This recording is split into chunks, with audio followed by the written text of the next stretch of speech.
سب سے پہلے آپ کو ہم ملاقات کے حوالے سے بتائیں کہ نائب وزیر اعظم اسحاق ڈار سے ایرانی سپریم نیشنل سیکیورٹی کونسل کے سیکرٹری علی لاریجانی کی ملاقات ہوئی ہے۔ علاقائی اور بین الاقوامی امور پر تفصیلی بات چیت کی گئی۔ دونوں ممالک نے مشترکہ مفادات کے معاملات پر قریبی تعاون بڑھانے پر اتفاق کیا۔ تجارت، سلامتی، رابطہ کاری، توانائی اور عوامی سطح پر روابط کو مزید مضبوط بنانے کے عزم کا اعادہ کیا گیا۔ دونوں رہنماؤں نے علاقائی اور بین الاقوامی امور پر بھی تفصیلی گفتگو کی ہے۔ آپ کو بتاتے چلیں کہ نائب وزیر اعظم اسحاق ڈار سے ایرانی سپریم نیشنل سیکیورٹی کونسل کے سیکرٹری علی لاریجانی کی ملاقات ہوئی ہے۔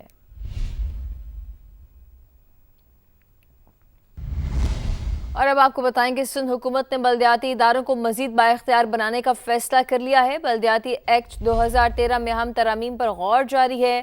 ذرائع کے مطابق محکمہ بلدیات نے ایکٹ کے متعدد شقوں میں تبدیلیوں کی تجاویز تیار کر لی ہیں۔ حفیظ بلوچ ہمارے ساتھ موجود ہیں، ان سے اس پر تفصیلات حاصل کرتے ہیں۔ حفیظ بتائے گا کیا تجاویز سامنے آ رہی ہیں؟ جی دیکھیے، سندھ میں برسر اقتدار جماعت پاکستان پیپلز پارٹی نے لوکل گورنمنٹ ایکٹ 2013 میں ترمیم کا فیصلہ کر لیا ہے۔ ذرائع کا کہنا ہے کہ جو مالی اختیارات ہیں اس میں بھی اضافہ کیا جائے گا۔ اس کے ساتھ ساتھ جو لوکل کونسلز کے اجلاس اس کی صدارت میئر یا ٹاؤن چیئرمین کرتے تھے، اب اس ترمیم کے بعد وائس چیئرمین اور ڈپٹی میئر کو بھی اختیار ہوگا کہ وہ جو لوکل کونسل ہے اس کی صدارت کر سکے۔ جس کے ساتھ ساتھ سندھ میں جو دیگر جو اپوزیشن جماعتیں ہیں ان کی طرف سے بارہا مطالبہ دہراتا جاتا رہا ہے کہ جو لوکل گورنمنٹ انتخابات ہیں ان کو آئینی تحفظ دینے کے لیے آئینی ترامیم کی جائے تاکہ اس میں شامل کیا جائے۔ اس حوالے سے پاکستان پیپلز پارٹی نے جو صوبائی حکومت ہے ان کی بہت شکریہ حفیظ بلوچ تمام تر تفصیلات کے لیے۔ اسلام آباد میں عوامی مقامات پر مفت انٹرنیٹ چاہیے تو اپنی شناخت بتانا ہوگی۔ نیشنل ٹیلی کمیونیکیشن کارپوریشن نے مفت انٹرنیٹ کے لیے معیار مقرر کر دیا۔ صارف کو سہولت لینے کے لیے اپنا نام اور موبائل فون نمبر بتانا ہوگا۔ کون سا صارف کس عوامی مقام سے مفت انٹرنیٹ استعمال کر رہا ہے یہ بھی ریکارڈ مرتب ہوگا۔ مزید جانتے ہیں سما کے deputy bureau chief Behzad Salimi سے۔ جی بہزاد بتائیے گا۔ جی، اسلام آباد میں مفت انٹرنیٹ کی فراہمی کے منصوبے کے حوالے سے ایک اہم فیصلہ سامنے آیا ہے کہ مفت انٹرنیٹ کی سہولت استعمال کرنے والے صارفین کو اپنی شناخت بھی ظاہر کرنا پڑے گی۔ حکومت کی جانب سے نیشنل ٹیلی کمیونیکیشن کارپوریشن کو یہ ہدایت کی گئی ہے کہ اسلام آباد میں مفت انٹرنیٹ کی فراہمی کے لیے ہاٹ سپاٹس قائم کرنے کے ساتھ ساتھ سائبر سیکیورٹی کے پہلو کو بھی مد نظر رکھا جائے اور سائبر سیکیورٹی کو یقینی بنایا جائے۔ انٹرنیٹ استعمال کرنے والے صارفین کی نہ صرف شناخت بلکہ اس کی تصدیق کو بھی یقینی بنایا جائے گا۔ لاگ ان کے وقت ان کو اپنا نام اور نمبر جو ہے وہ دینا پڑے گا اور اس کے ساتھ ساتھ یہ ریکارڈ بھی مرتب کیا جائے گا کہ کون سا صارف کون سے مقام سے یہ مفت انٹرنیٹ استعمال کر رہا تھا۔ نیشنل ٹیلی کمیونیکیشن کارپوریشن کو یہ ہدایت کی گئی ہے کہ وہ فری انٹرنیٹ کے لیے ہاٹ سپاٹس قائم کرنے کا ٹاسک جلد سے جلد نمٹائے۔ میٹرو اسٹیشنز اور اہم جو بڑی مارکیٹس ہیں ان کے علاوہ عوامی مقامات پر یہ پبلک ہاٹ سپاٹس جو ہیں وہ قائم کیے جائیں گے اور اس کے لیے NTC نے اپنا کام تیز کر دیا ہے کہ تاکہ جو دسمبر کی اس کو ڈیڈ لائن دی گئی ہے اس کے اندر عوام کو مفت انٹرنیٹ کی سہولت فراہم کی جا سکے۔ جی، خبر ہے کہ گورنر پنجاب سردار سلیم حیدر کہتے ہیں کہ وزیر اعلیٰ مریم نواز صوبے کی ترقی کے لیے عملی اور مؤثر اقدامات کر رہی ہیں۔ University of home economics Lahore کے کانوکیشن سے خطاب میں کہا کہ نوجوان نسل میں سے ہی بے نظیر اور مریم نواز کی صورت میں لیڈرشپ نکلے گی۔ محترمہ بے نظیر بھٹو شہید میری لیڈر ہیں، جو ایک عظیم عورت تھی جنہوں نے پاکستان بننے کے بعد بہتری کے لیے اپنا بھرپور جدوجہد کی۔ ان کے والد شہید ذوالفقار علی بھٹو کو پھانسی کے پھندے پہ لٹکایا گیا، ان کو جیل میں ڈالا گیا۔ محترمہ بے نظیر بھٹو شہید نے اکیلی جدوجہد کی، انہی کی جدوجہد کی وجہ سے اس ڈکٹیٹرشپ کا خاتمہ ہوا، پاکستان میں جمہوریت بحال ہوئی۔ اور آج کے لیے بھی پنجاب میں ہماری چیف منسٹر مریم نواز صاحبہ بھی آپ کی نمائندگی کر رہی ہیں، کوشش کر رہی ہیں کہ ان کے روزانہ کی بنیاد پہ جو سٹیپس ہیں ان سے پنجاب میں بہتری آئی۔ اور اس کتاب کو، قلم کو، جو کہ ہماری پہچان ہے، سقراط نے 2500 سال پہلے کہا تھا کہ آپ کی شناخت آپ کا مقدر ہوتی ہے، اور شناخت وہی ہوتی ہے جسے دوسرا تسلیم کرے. تو جہاں شناخت کے بہت سارے پہلو ہیں، ثقافت، تہذیب، زبان، بیان، تاریخی پس منظر،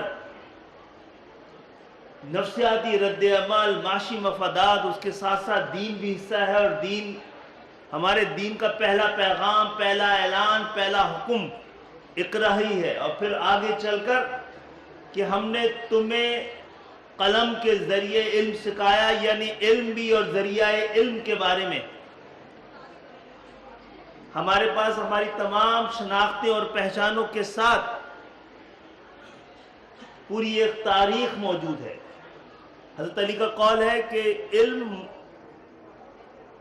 مومن کی کھوئی ہوئی میراث ہے. اور آج ہم ایک ایسے دور میں داخل ہو گئے ہیں، ایسے وقت میں داخل ہو گئے ہیں کہ جس کے بارے میں کہا یہ جاتا ہے کہ آنے والے 30-35 سالوں میں یہ دنیا اتنی تبدیل ہو جائے گی کہ جس کا آج اندازہ کرنا بھی مشکل ہے. اور جو قومیں، فرد، افراد، اقوام خود کو تبدیل نہ کر پائے تو وہ ہر مقابلے سے باہر ہو جائے گی. ہم علم کے ساتھ، فکر کے ساتھ اور اپنے خوابوں کی تعبیر میں لگا دیں. بہت بہت شکریہ. بڑی عنایت. مجھے آج بے حد مسرت ہے کہ میں آج کی تقریب وفاقی وزیر خالد مقبول صدیقی کا تقریب سے خطاب جاری ہے اور انہوں نے کہا کہ تعلیم کے بغیر کوئی بھی معاشرہ ترقی نہیں کر سکتا. آپ کو بتاتے چلیں کہ وفاقی وزیر خالد مقبول صدیقی کا تقریب سے خطاب جاری تھا. حیثیت قوم علم، تحقیق اور مطالعے کی طاقت پر یقین رکھتے ہیں، اور میں یہ سمجھتا ہوں کہ ایسے فیسٹیولز آگے بڑھے اور آپ کو بتائیں کہ لاہور ہائی کورٹ نے یوٹیوبر ڈکی بھائی کی ضمانت منظوری کا تحریری فیصلہ جاری کر دیا ہے. جسٹس شہرام سرور نے 2 صفحات پر مشتمل تحریری فیصلے میں لکھا ہے کہ ملزم پر جوئے کی ایپ کی پروموشن کا مقدمہ ہے. تفتیشی افسر نے کسی متاثرہ شخص کا بیان ریکارڈ نہیں کیا. ایسے کیسز میں ضمانت دی جا سکتی ہے. ارشد علی ہمارے ساتھ موجود ہیں، ان سے اس پر تفصیل حاصل کرتے ہیں. ارشد بتائے گا کیا ڈیٹیلز ہیں آپ کے پاس؟ جی بالکل جو ہے وہ لاہور ہائی کورٹ کے جسٹس شہرام سرور چودھری نے 2 صفحات پر مشتمل ملزم سعد الرحمان اور ڈکی بھائی کی ضمانت بعد از گرفتاری پر تحریری فیصلہ جاری کر دیا ہے. عدالت نے اپنے تحریری فیصلے میں لکھا ہے کہ ایف آئی آر میں وقوع کی کوئی تاریخ یا وقت درج نہیں کیا گیا. ایف آئی آر میں صرف سال 2025 سے لکھا گیا ہے. عوام کو منافع نہ دے کر ایپ کے ذریعے جو ہے وہ فراڈ کرنے کا ملزم پر الزام لگایا گیا ہے. ملزم نے جو تفتیشی افسر نے کسی بھی متاثرہ شخص کا بیان قلم بند نہیں کیا اور برآمدگی کا معاملہ جو ہے وہ ٹرائل میں دیکھا جائے گا. عدالت نے یہ لکھا کہ شریک ملزم اسد ندیم پہلے ہی ضمانت لے چکے ہیں اور ملزم 17 اگست 2025 سے جیل میں ہے، لہٰذا مقدمے میں مزید تفتیش درکار نہیں ہے. عدالت ملزم ڈکی بھائی کی 10 لاکھ روپے مچلکوں کی عوض ضمانت منظور کرتی ہے. جی ٹھیک ہے، بہت شکریہ آپ کا اپڈیٹ کرنے کے لیے. عالمی اور مقامی گولڈ مارکیٹس میں سونے کی لمبی چھلانگ. پاکستان میں فی تولہ سونا 7,700 روپے مہنگا ہو گیا.